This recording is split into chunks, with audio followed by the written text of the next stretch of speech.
반갑습니다. 굉장히 많은 분들이 오셔가지고 유익한 시간 보내고 계십니까? 대답 좀 크게 좀 해주십시오. 알겠습니다. 자, 저는 오늘 이 시간에 AWS 환경에서 빅데이터 분석, 처리를 위한 레퍼런스 아키텍처와 디자인 패턴을 이야기를 하기 위해서 좀 이 자리에 섰고요. 한 40분에 걸쳐서 이야기를 좀 진행할 예정입니다. 중간에 실제로 AWS 상에서 커다란 데이터를 효율적으로 처리하고 계시는 저희 고객사분이 직접 올라오셔가지고 어떤 방식으로 처리를 해서 어떤 효과를 거두고 있는지에 대한 소개도 중간에 잠깐 드릴 예정이니까 좀 유심히 들어주시기를 부탁드립니다. 오늘 말씀드릴 주제는 레퍼런스 아키텍처에 대해서 좀 말씀을 드릴 거고, 사실은 여러분들 아시다시피 빅데이터 처리를 위한 기술들이 사실은 굉장히 많습니다.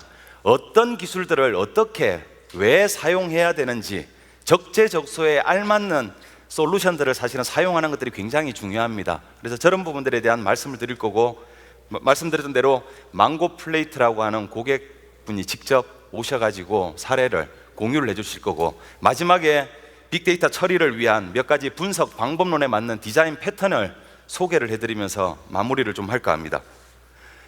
데이터 굉장히 빨리 그리고 많이 그리고 다양한 데이터 쏟아져 나오고 있습니다. 사실은 흔히들 빅데이터 이렇게 하면 데이터의 크기만을 가지고 이야기를 하는데, 단순히 데이터가 양이 많다고 사실은 빅데이터가 아니죠. 그래, 빅데이터라는 게 보통 가지고 있는 특징들을 V3개로 표현을 합니다.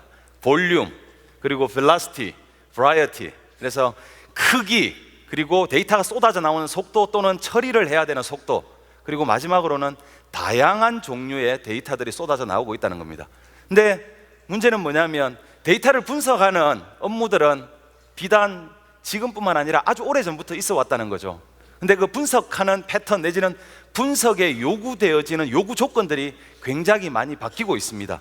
예를 들자면 과거에는 커다란 데이터가 있으면 배치 분석을 통해서 리포트를 만들어냈다면, 최근 실시간 분석들을 하죠. 그래서 경보를 울립니다. 예를 들자면 결제할 때 사기 패턴들을 분석을 해서 얼럿을 날린다든지, 이런 분석들을 하고 있고요. 그리고 최근에 머신러닝이라고 하는 새로운 트렌드를 가지고 예측을 하는 분석 방법론들이 사실은 굉장히 각광을 받고 있습니다. 그래서 데이터도 다양하고 빠르고 그리고 굉장히 큰 볼륨이 생산되는 동시에 데이터를 처리해야 되는 과제들도 사실은 점점점 진화하고 있습니다. 여러분들 굉장히 익숙하신 솔루션의 로고들 많습니다. 빅데이터 내지는 데이터를 처리하고 분석하기 위해서는 이런 솔루션들을 사용해야지, 인터넷에서 찾아보면 너무나 많은 솔루션들이 있습니다. 예를 들면 중간에 선에서 왼쪽은 여러분들이 사용할 수 있는 오픈소스 소프트웨어들 로고들이고요, 그리고 오른쪽에는 AWS가 제공하는 빅데이터 분석을 하는데 사용될 수 있는 AWS의 굉장히 좋은 서비스들입니다. 이 많은 도구들, 사실은 다 유틸리티죠. 도구들을 가지고 여러분들이 원하는 형태의 데이터를 원하는 방식으로 어떻게 분석해 나갈 것인가가 사실은 여러분들이 가지고 있는 과제라고 말씀드릴 수 있는 거죠. 그래서 여러분들 고민합니다. 속된 말로 쿨한 레퍼런스 아키텍처가 좀 있었으면 좋겠다, 내지는 어떤 도구를 어떨 때 어떻게 사용하는 것이 좋은 방법론인지 끊임없이 사실은 고민하시는 거죠. 그래서 저는 오늘 이 고민에 대한 답을 제가 40분이라는 시간들을 통해서 모두 다 드릴 수는 없지만, 고민을 할 수 있는 단초들을 조금 제공해 보려고 몇 가지 주제들을 제가 만들어 왔습니다. 그래서 사실은 이런 전체적인 이야기들에 관통되는 좀 디자인 원칙, 아키텍처 디자인 원칙 한 5가지를 잠깐 언급하고 좀 넘어가려고 합니다. 흔히들 데이터를 수집하고 마지막에 분석하고 나서 결과를 얻기까지 전체적인 데이터의 흐름들을 우리가 데이터 버스라고 표현한다면, 각각의 단계들을 사실은 좀 스텝을 분리하는 것들이 굉장히 좋습니다. 여러분들이 애플리케이션 개발할 때 애플리케이션의 확장성과 유연성을 위해서 어떻게 합니까? 커플링 구조를 루즈하게 만드는 것들이 굉장히 중요하다고 이야기하는 거죠. 그리고 똑같이 빅데이터를 처리하는 전체적인 방법론상에서도 이 데이터 버스 내의 각각의 단계들을 조금은 커플링 구조를 루즈하게 분리해내는 게 좋습니다. 데이터를 저장하고 데이터를 처리하고 그리고 데이터를 마지막에 소비하는 단계에 대한 것들을 한 개의 솔루션을 통해서 모두 다 해결할 게 아니라 저장하는 부분들의 적당한 부분들을 선택하고 처리하는 방법론들, 처리할 수 있는 프레임워크들을 적당한 걸 선택을 하고 이렇게 조합을 하는 것들이 사실은 굉장히 좋은 방법론이라고 말씀을 드리고요. 두 번째로는 뭐냐면 굉장히 많은 도구들이 있는데 여러분들의 요구 조건에 맞는 적합한 도구를 사용을 하셔야 된다는 거죠. 예를 들자면 여러분들이 수집하는 데이터의 스트럭처, 아주 스트럭처 데이터니 내지는 난 스트럭처 데이터인지, 내지는 데이터를 처리해야 되는 몇 가지 요구 조건에 있어서 레이턴시의 요구사항은 어떤지, 수초 만에 결과들을 얻어야 되는지 내지는 일주일 안에만 결과를 얻으면 되는지, 이런 요구 조건이 있는 거죠. 그리고 데이터를 처리해야 되는 처리량 자체에 대한 것들도 있고요. 그리고 애플리케이션이 데이터를 액세스하는 패턴들도 사실은 다를 겁니다. 이 다양한 어떤 여러분들의 워크로드의 형태에 맞는 적합한 도구를 사용하는 것들이 굉장히 중요하다 하겠고요. 세 번째로 요즘 많이 고민하시는 거죠. 굉장히 오래 전부터 쌓여있는 아주 많은 데이터들을 거의 실시간성으로 뭔가 트렌드를 보여줄 수 있는 이 람다 아키텍처에 대한 고민들 많이 하십니다. 그래서 이 람다 아키텍처에 대한 아이디어들을 여러분들이 사용하시면 정말 큰 데이터도 거의 리얼타임 트렌드를 분석하는 것처럼 여러분들이 분석하실 수 있기 때문에 이런 아이디어들 참고를 해보시고요. 그리고 또 한 가지는 사실은 이런 분석하는 것들에 시간들을 쏟기도 힘든데 우리가 어떤 툴들을 가져다가 어떻게 설치하고 어떻게 패치하고 어떻게 백업하고 이런 고민을 하실 게 아니라 AWS가 제공하는 관리형 서비스를 통해서 누구나 다 할 수 있는 작업, 반복적인 작업들은 AWS한테 맡기고 여러분들의 비즈니스 밸류를 극대화하는 것들이 사실은 굉장히 중요하다라고 말씀드릴 수 있습니다. 그리고 마지막으로 꼭 신경 쓰셔야 되는 거 있죠. 코스트. 이런 모든 작업들을 하는데 비용을 가급적이면 낮은 비용으로 처리할 수 있어야 되는 것들이 사실은 중요하다 하겠습니다. 데이터가 크다고 해서 무조건 비용이 많이 드는 건 아닙니다. 여러 가지 방법론들을 생각을 하다 보면 그 옵션 중에 여러분들의 예산 범위 내에서 허용하는 적당한 서비스들을 가지고 사실은 하시면 된다는 거죠. 그럴 때 중요한 게 뭐냐면 작업에 적합한 도구를 사용해야 되는 겁니다. 일주일 안에 대답을 얻어도 되는 이런 작업들을 위해서 리얼타임으로 분석해야 되는 리얼타임으로 분석하는데 적합한 도구들을 가져다 쓴다면 비용도 낭비될 뿐이고요.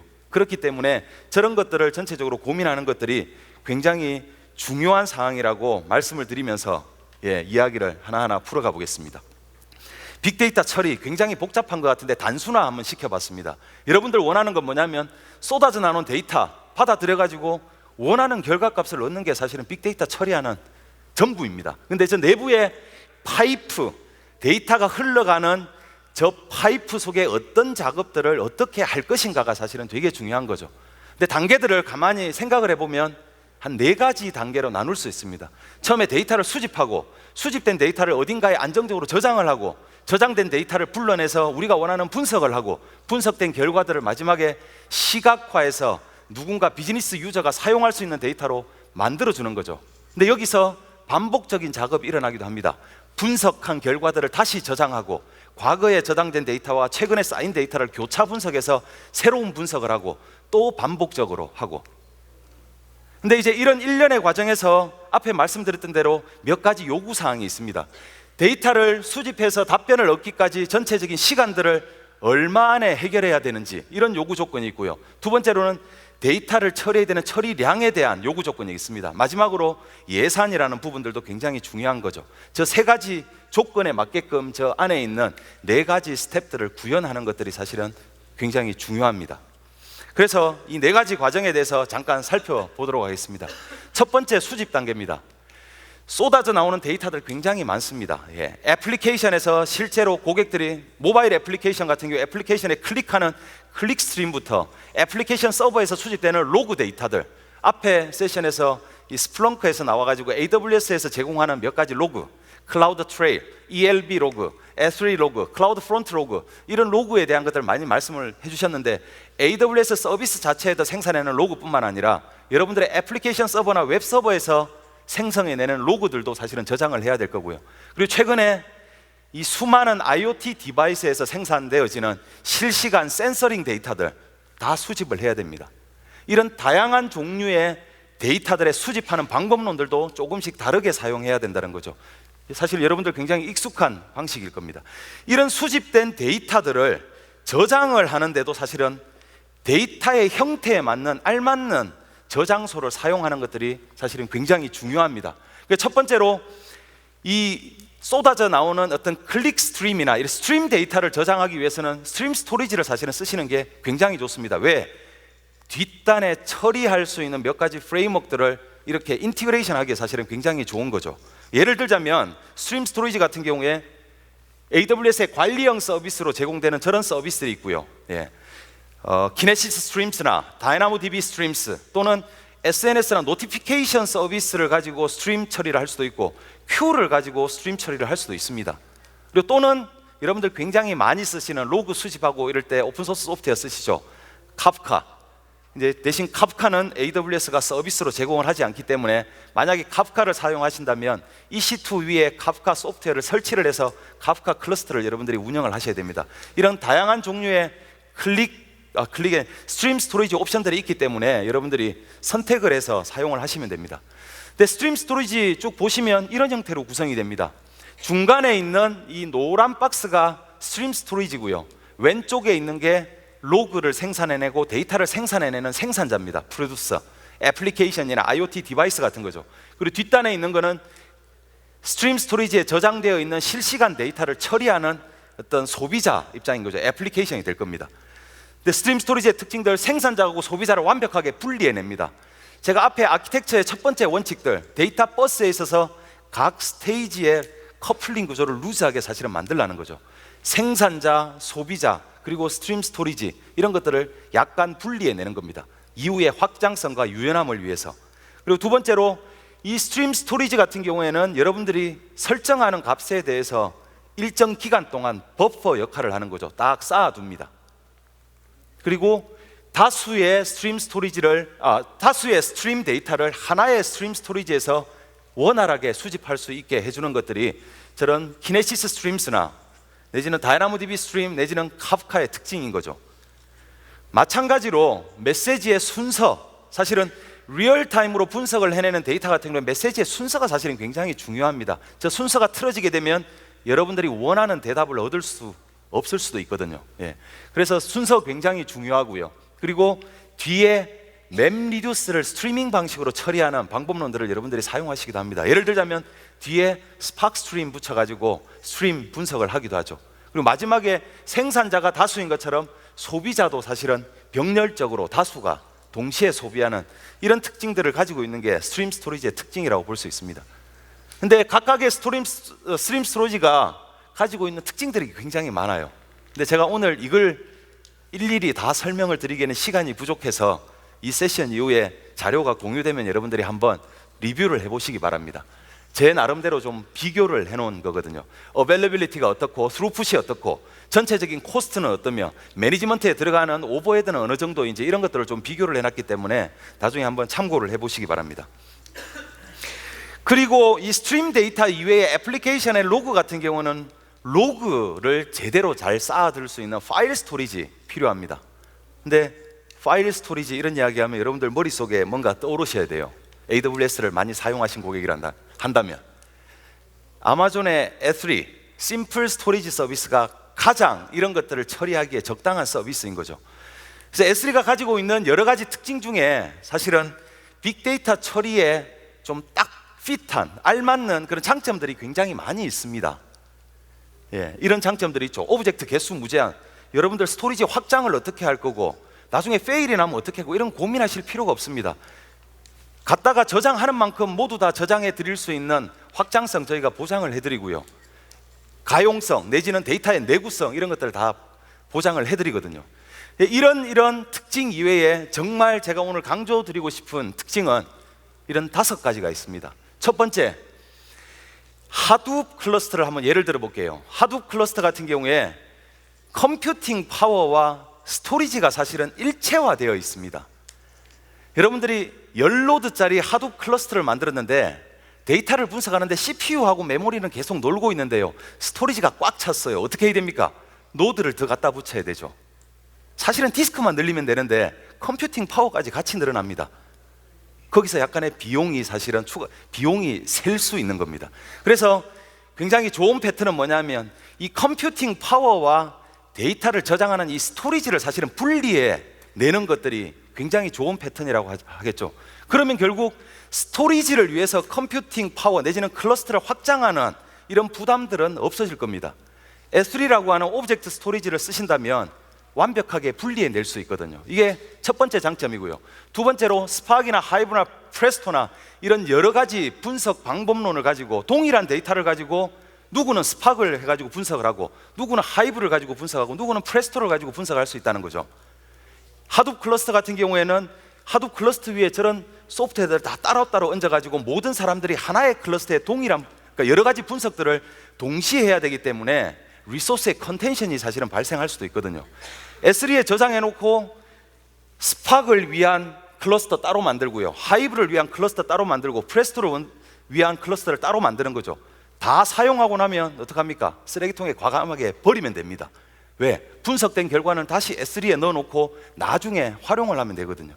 클라우드의 장점이 뭐냐면 사용하는 그 시간에 대해서만 비용을 낼 수 있는 장점이 있기 때문에 여러분들이 필요로 한다면 1000노드짜리 클러스터를 만들어서 2시간 만에 작업을 해가지고 버리면 됩니다. 과거에는 100노드짜리를 가지고 200시간 분석할 걸 1000노드 가지고 빨리 2시간 만에 분석하고 갖다 버리면 비용이 똑같습니다. 근데 업무의 생산성은 10배로 늘어나죠. 이게 사실은 클라우드를 사용하는 가장 중요한 이점이라고 말씀드릴 수 있는 거고요. 내구성 11.9입니다. 10만 개의 오브젝트를 100만 년 동안 보관할 때 한 개의 오브젝트를 잃어버릴까 말까 한 내구성이 11.9의 내구성이거든요. 한번 저장해 놓으면 데이터를 유실할 수 있는 확률이 사실은 거의 없다고 생각하시면 되고요. 뒤에 안내해 드리겠지만 S3가 가지고 있는 여러 가지 옵션들을 통해서 비용 구조도 사실은 여러분들이 저렴하게 만드실 수 있는 거죠. 저비용으로. 그래서 이런 장점들이 있는 S3인데 예를 들자면 제가 이제 이런 그림을 한번 표현해 봤습니다. S3를 빅데이터를 처리하기 위한 데이터 스토리지로 쓰는데 S3를 오브젝트 스토리지이기 때문에 REST API로 데이터를 get하고 put하고 이런데 레이턴시가 있다. 정말 빠르게 분석을 해야 된다는 하는 요구사항이 있다면 S3에 있는 데이터를 HDFS로 올리는 거죠. 빠르게 분석하고 계속 IO를 반복해서 분석된 결과를 S3에 집어넣으시면 돼요. 근데 그런 요구사항이 없을 경우에는 S3에 있는 데이터를 스트림으로 쫙 가지고 와서 분석하시면 되고요. 로그 데이터 같은 경우에 여러분들 지금 당장 필요 없지만 레귤레이션이나 이런 것 때문에 6개월 또는 5년치 로그를 보관하셔야 될 수도 있습니다. 근데 액세스는 전혀 안 할 거예요. 근데 비용은 좀 줄이고 싶습니다. AWS가 제공하는 아마존 글레이시어 사용하시면 아카이빙 하시면 비용을 3분의 1로 세이브 하실 수 있습니다. 대신 이제 액세스를 할 때 시간이 좀 걸리겠죠. 자, 이런 여러 가지 구조들을 섞어 쓰게 되면 원하는 퍼포먼스 또는 원하는 비용으로 그런 데이터를 저장할 수 있는 옵션들을 여러분들이 가져가실 수가 있고요. 그리고 또 하나, 데이터베이스 검색. 이거 말씀드리는데 다음 슬라이드를 가지고 한번 말씀드려보겠습니다. 우리나라 고객들 이 패턴 굉장히 익숙합니다. 큰 RDB 가지고 모든 업무 다 처리하시려고 하죠. 예, 저는 굉장히 좋지 않은 패턴이라고 말씀을 좀 드리고 싶습니다. RDB가 의미가 있는 업무가 있고요, RDB 이외에 NoSQL을 쓰면 굉장히 좋은 업무가 있고, 때로는 캐시를 쓰기도 하고 때로는 서치 엔진을 쓰기도 하는 이런 여러 가지 용도에 맞는 데이터베이스 옵션들도 사실은 섞어서 쓰시는 게 저는 굉장히 좋다는 생각이 듭니다. RDB 하나로 처리하려 보니까 계속 RDB에 자원을 쏟아붓습니다. 스케일업하고 비용 계속 올라가고요. 사실은 NoSQL로 떼낼 업무 내지는 캐시를 통해서 떼낼 업무 또는 서치를 통해서 떼낼 업무를 딱 떼내고 나면 RDB가 굉장히 라이트해집니다. 그러면 RDB에 여러분들이 투자했던 라이센스 비용이나 이런 것들도 사실은 굉장히 세이브할 수 있습니다. 자, 이런 것들을 가지고 훨씬 더 성능은 좋지만 또 비용도 내릴 수 있는 이런 옵션들을 여러분들이 사용을 한번 해보시기를 바라고요. 결국에는 이제 대신 저렇게 흩어져 있는 데이터들을 어떻게 애플리케이션에서는 다 같이 통합해서 볼 건가, 이렇게 보시면 되죠.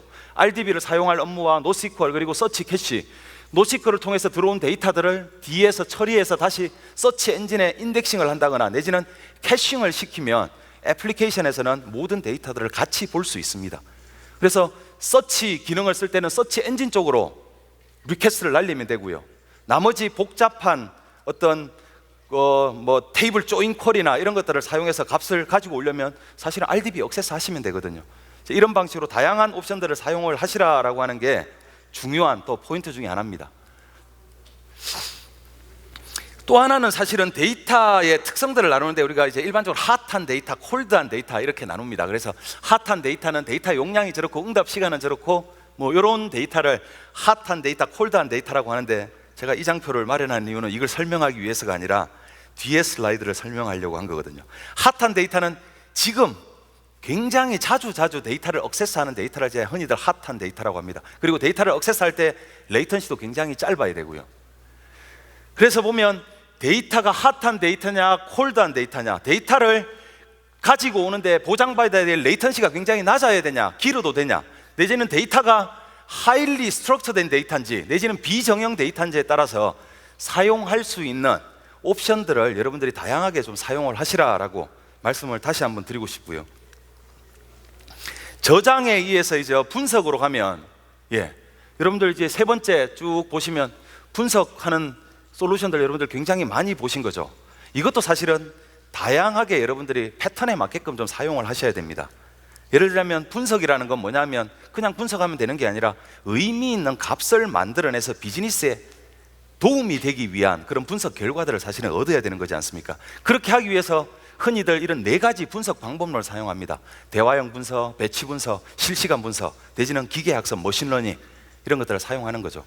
그리고 대화형 분석 같은 경우는 큰 데이터를 수초 안에 얻는, 퀄이 딱 날리면 몇 초 안에 딱 나오는, 보통 이제 BI나 이런 거 대시보드를 가지고 사용을 할 때 대화형 분석 많이 하고요. 두 번째, 배치 분석, 일간, 주간, 월간 보고서 작성할 때 배치 분석 많이 하죠.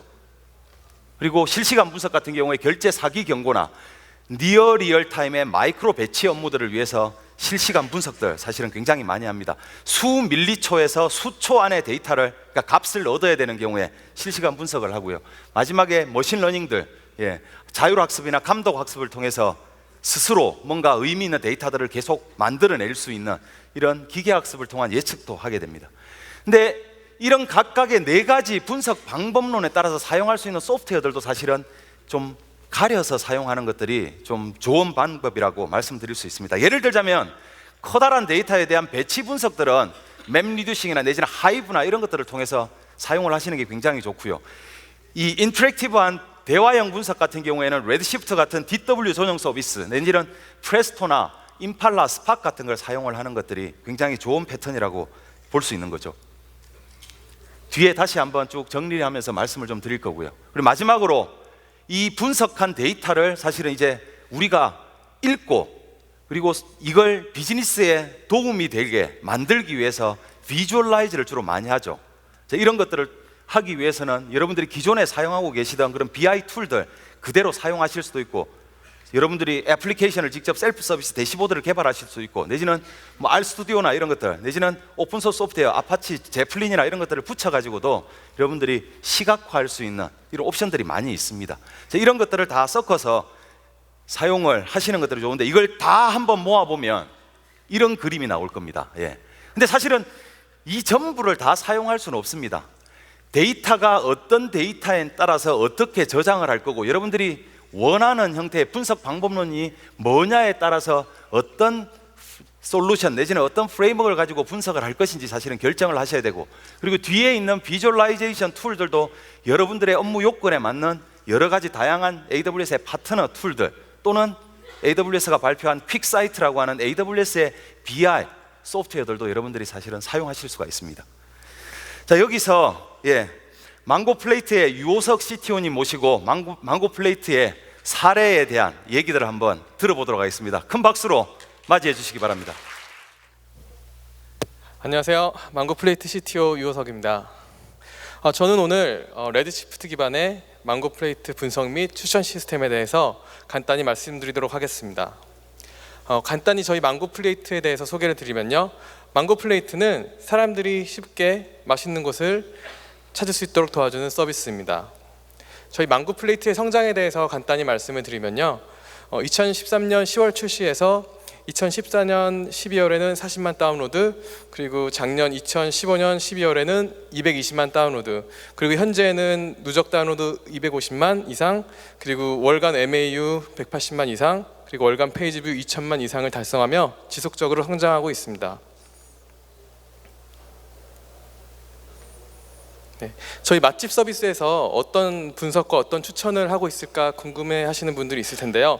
저희 망고 플레이트에서 하고 있는 추천 및 분석 업무에 대해서 말씀드리도록 하겠습니다.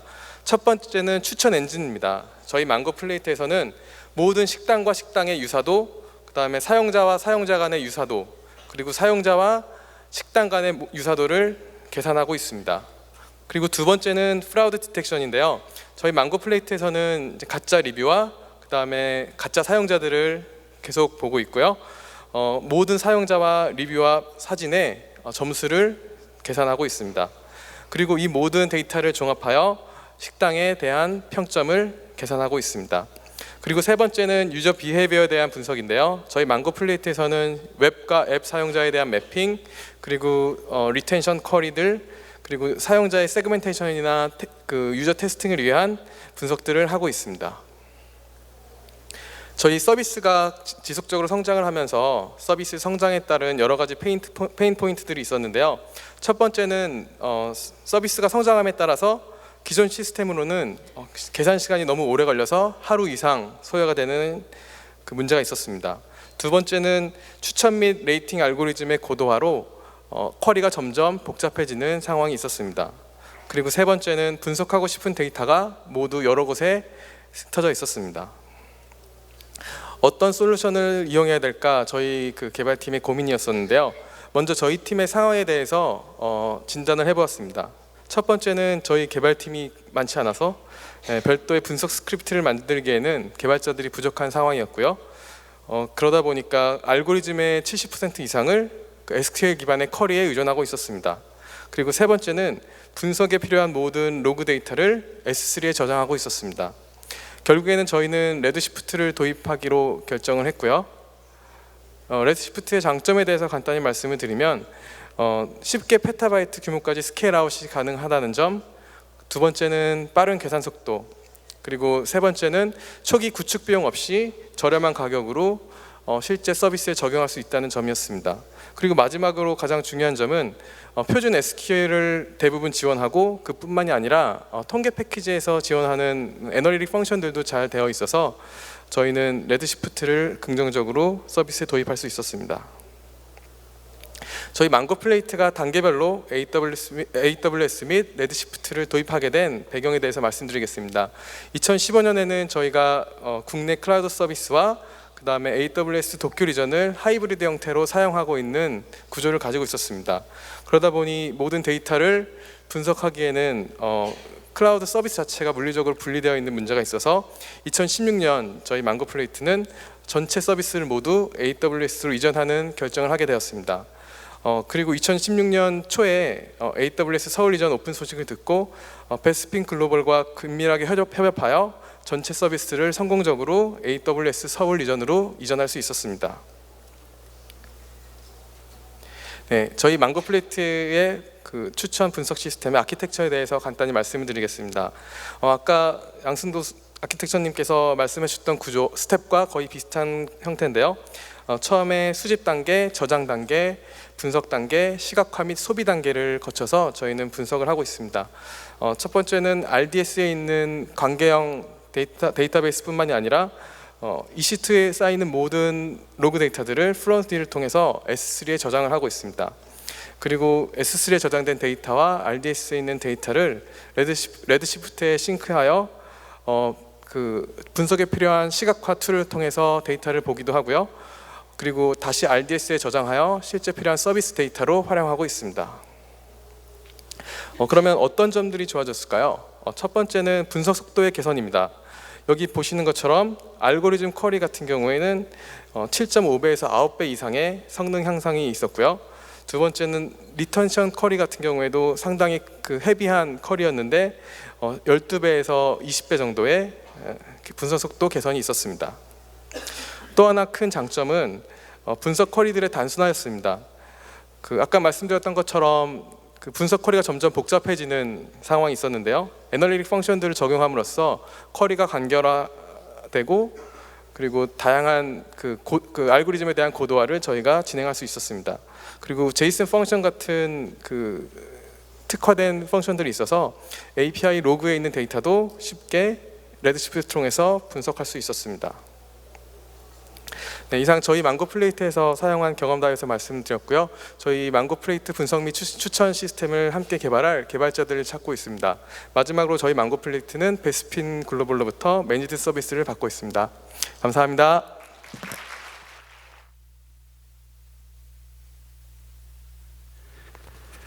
잘 들으셨죠?